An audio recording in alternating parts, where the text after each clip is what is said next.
Bonjour, nous sommes le mardi 20 décembre 2022.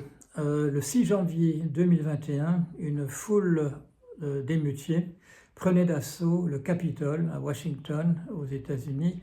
Le Capitole étant le bâtiment qui abrite le Congrès, c'est-à-dire l'Assemblée nationale et le Sénat américain. Cette foule entendait empêcher la confirmation du gain de M. Biden lors des élections présidentielles.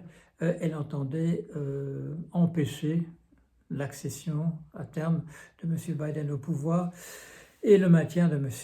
Trump. L'assaut a eu lieu dans l'après-midi. À l'heure du déjeuner, M. Trump haranguait ses troupes, en particulier les encourageant à dénoncer l'élection truquée, selon lui, qui aurait mené M. Biden au pouvoir. Le discours de M. Trump étant que le vote avait été truqué à différents niveaux, aussi bien dans les votes par correspondance que dans les machines qui servent à enregistrer les votes. Ce qui enlève un peu de poids au discours de M. Trump, c'est qu'il dénonçait ça depuis bien longtemps et qu'il avait en particulier essayé de saboter le système postal aux États-Unis pour jeter justement la suspicion sur les votes qui seraient faits par correspondance. La foule d'émeutiers se proposait explicitement de pendre le vice-président Mike Pence, vice-président non pas élu, mais celui qui avait été vice-président sous Trump, parce que celui-ci n'avait pas entériné l'idée même du coup du renversement du pouvoir. Mais d'autres émeutiers, on l'a appris par la suite, entendaient faire un mauvais sort à un certain nombre de personnes, et en particulier à Mme Nancy Pelosi, qui était à la tête de la majorité démocrate à l'Assemblée nationale américaine. En 2021, à la suite de ces événements, une commission avait été mise en place par le Parlement pour enquêter sur les événements de ce jour-là. Elle a déposé ses conclusions hier. Le rapport définitif le rapport complet ne sera connu que demain, mercredi, mais dans une sorte de conférence de presse, les recommandations de cette commission à la clôture de ses travaux ont été diffusées, en particulier des recommandations. Il s'agit donc du législatif, les assemblées nationales, et des recommandations à l'intention du judiciaire, du ministère de la Justice. Recommandations de tenir pour responsable un certain nombre de personnes qui ne se sont pas présentées aux auditions de cette commission.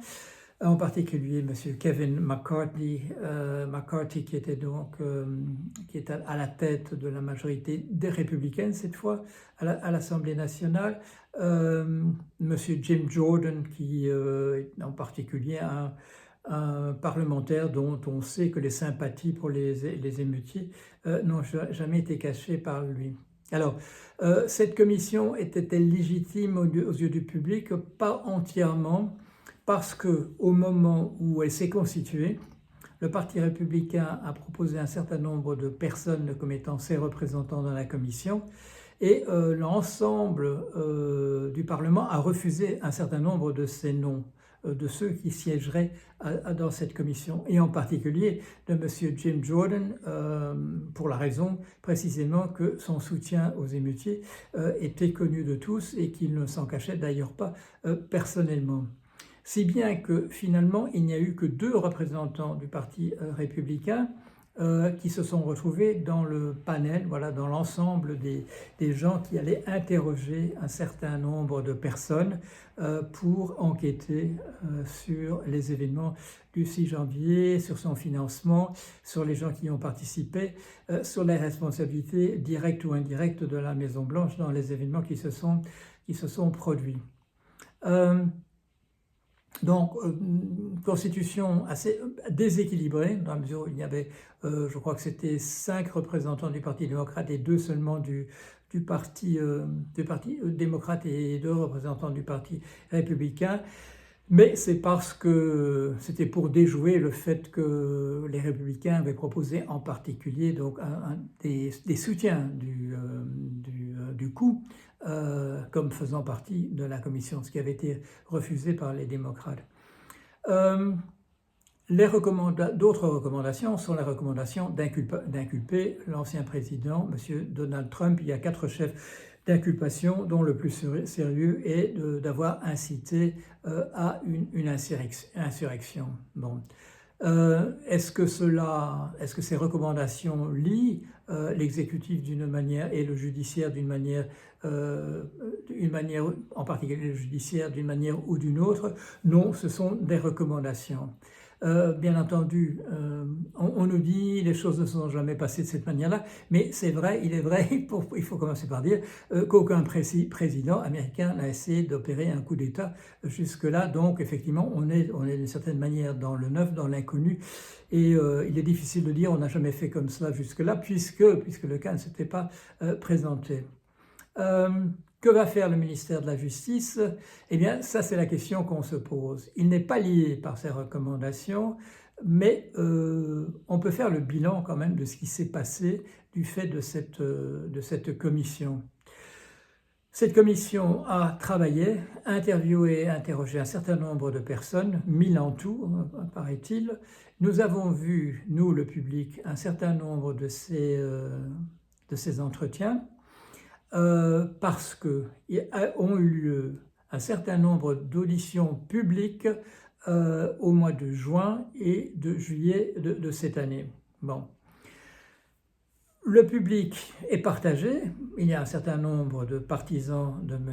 Trump qui le dénoncent depuis toujours comme, selon une rengaine bien connue du côté de l'ancien président, chasse aux sorcières. Voilà. Il s'agit d'une simple chasse aux sorcières, alors qu'un certain nombre, une partie importante du public, en particulier les électeurs démocrates et une partie des électeurs républicains, demandait ce genre de commission et d'entretien avec un certain nombre d'acteurs ou de gens impliqués d'une manière ou d'une autre.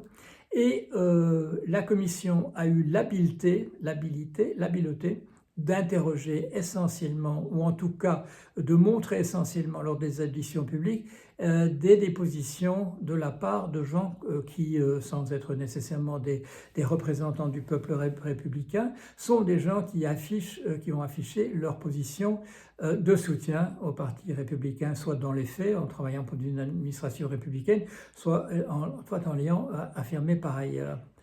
A joué un rôle tout à fait considérable, en particulier dans ce cadre-là, une certaine Madame Cassidy Hutchinson, qui était donc une assistante de M. Meadows, qui était le chef de cabinet de Trump, jeune personne qui a fait un certain nombre de déclarations tonitruantes lors des auditions publiques, et on a pu voir aussi des extraits de ces dépositions devant la commission, devant des membres de la commission à huis clos, qui ont également été présentés. Qu'est parvenue à faire cette commission? Elle est parvenue à montrer un certain nombre de choses, à apporter des témoignages sur ce qui s'était passé, et surtout elle a familiarisé le public avec l'idée qu'il y avait une culpabilité énorme, si pas décisive, de la part de la Maison-Blanche dans la tentative de coup d'État, dont la prise du Capitole n'était qu'une des manifestations. Présence donc, entretien avec un nombre considérable de personnes dont on a pu voir qu'ils se partageaient en deux camps, ceux qui soutenaient de fait le coup avorté et ceux qui au contraire marquaient leur attachement aux institutions républicaines au sens de la République fédérale des États-Unis, et donc la mise en scène d'un grand nombre de personnes, de conservateurs, de gens proches des républicains, comme dénonçant le coup avorté, le coup raté de Trump, a été un événement considérable. Ce que cela fait aussi, c'est que si le ministère de la Justice, et le ministre en particulier, M. Garland, avait été réticent à poursuivre véritablement le président, un dossier tout préparé lui était offert et on a vu que, en fait, le ministère de la Justice a dû embrayer un certain nombre de fois, parce que le public, qu'il soit favorable à Trump ou qu'il lui soit défavorable, ne pouvait plus ignorer plus longtemps un certain nombre de manœuvres qui avaient eu lieu et un certain nombre de conciliabules, un certain nombre de déclarations. Et la commission qu'a circulé, soit de manière officielle, soit sous la forme de fuites plus ou moins bien organisées, une information considérable qui a fait qu'il devenait pratiquement impossible, même pour les soutiens affirmés de M. Trump, de dire qu'il ne s'était rien passé, comme il avait été dit, oui, une promenade des familles, quelques incidents bien entendu, alors que quand même, quiconque a pu voir les vidéos qui ont été faites, a pu voir les événements tournés en direct à la télévision, a pu voir qu'il s'agissait d'une véritable insurrection et qu'en particulier des milices d'extrême droite comme les Oath Keepers ou les Proud Boys y avaient participé de manière active. Il y a d'ailleurs en ce moment des procès en cours justement pour insurrection où sont inculpés des membres de ces milices. Cela a déjà eu lieu pour les Oath Keepers et en particulier pour son dirigeant qui a été inculpé pour insurrection. Dans les jours qui viennent, on fera la même chose au niveau de la justice américaine pour les Proud Boys et peut-être encore pour d'autres milices d'extrême droite. Donc, qu'a réussi à faire en tout cas la commission, même si ces recommandations ne lient absolument pas le ministère de la Justice, elle a obligé en tout cas le ministère de la Justice à embrayer, même s'il n'avait pas envie de le faire.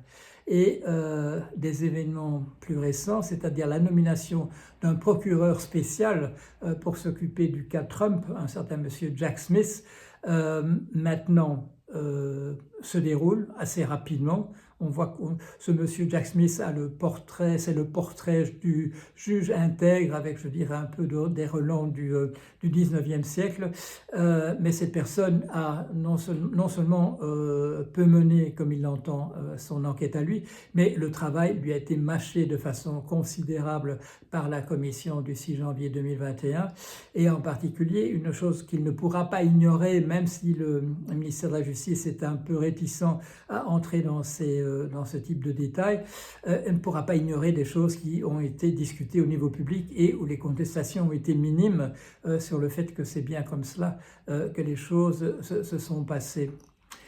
Alors, les recommandations, les conclusions de cette commission vont-elles jouer un rôle décisif dans la politique américaine? Non, c'est pas la déclaration hier, ce n'est pas le rapport final qui sera diffusé demain qui feront une différence énorme, mais c'est le rôle d'éducation du public qui a eu lieu. Ce n'a pas été un mystère que dans les vidéos qui ont été présentées lors des auditions publiques, des spécialistes, voilà, des experts en production, en réalisation de films, de documentaires, ont été consultés et ont joué un rôle important. Cela a été bien fait à ce niveau-là. Il ne sera pas possible au ministère de la Justice d'ignorer ce qui a été dit et montré au public. Mais par ailleurs, ce qui est le plus important encore, bien entendu, c'est l'ensemble des procès qui sont faits en ce moment à M. Trump et dont même s'il peut dire, comme il l'a fait encore hier, chasse aux sorcières, il ne peut pas échapper aux procès qui ont été faits quant à la gestion calamiteuse de sa société, voilà, la Trump Organization, son interférence dans les élections et en particulier dans le vote dans l'État de Géorgie où chacun a pu l'entendre demander à un représentant de la Géorgie responsable des élections de lui trouver les 11 000 voix dont il avait besoin. La découverte à Mar-a-Lago, sa résidence, d'une multitude de dossiers confidentiels qui n'auraient jamais dû quitter, bien entendu, les archives. D'abord, n'aurait pas dû quitter la Maison-Blanche pour se retrouver chez lui à titre privé, parfois dans le secrétaire qui se trouve dans sa chambre à coucher. Ces documents auraient dû se retrouver aux archives nationales. Et un certain nombre de ces documents relèvent, pour ce qui est de leur détournement ou de leur divulgation, de l'Espionage Act, c'est-à-dire bon, des questions de défense du pays au niveau de l'intelligence de l'ennemi, des questions d'espionnage. Donc, difficulté pour M. Trump, non seulement à ce niveau-là, sa responsabilité dans l'insurrection, dans la tentative de coup sous la forme de la prise du Capitole, son interférence dans les élections, son détournement de documents officiels et par ailleurs sur le plan civil les malversations de son organisation commerciale. Donc, un événement important ou non, la fin des travaux de cette commission et le dépôt de son rapport demain, mercredi, oui et non, oui et non. Dans son rôle, je dirais, d'éducation populaire, d'éducation du public quant à ce qui s'était passé, cette commission a joué un rôle tout à fait considérable. Est-ce qu'elle a un rôle à jouer dans l'arrestation éventuelle de M. Trump et de ses différents procès? Non, mais ce n'était pas ça non plus, je dirais, son but. Ce qu'elle a voulu faire, elle l'a bien fait. Mais ce qu'elle a réalisé ne dépasse pas le cadre dans lequel ça se trouvait, l'ensemble se trouvait, c'est-à-dire d'une commission parlementaire devant déposer des conclusions et faire éventuellement des recommandations, ce qui a été fait officieusement hier et le sera officiellement demain avec le dépôt du rapport final. Voilà, merci.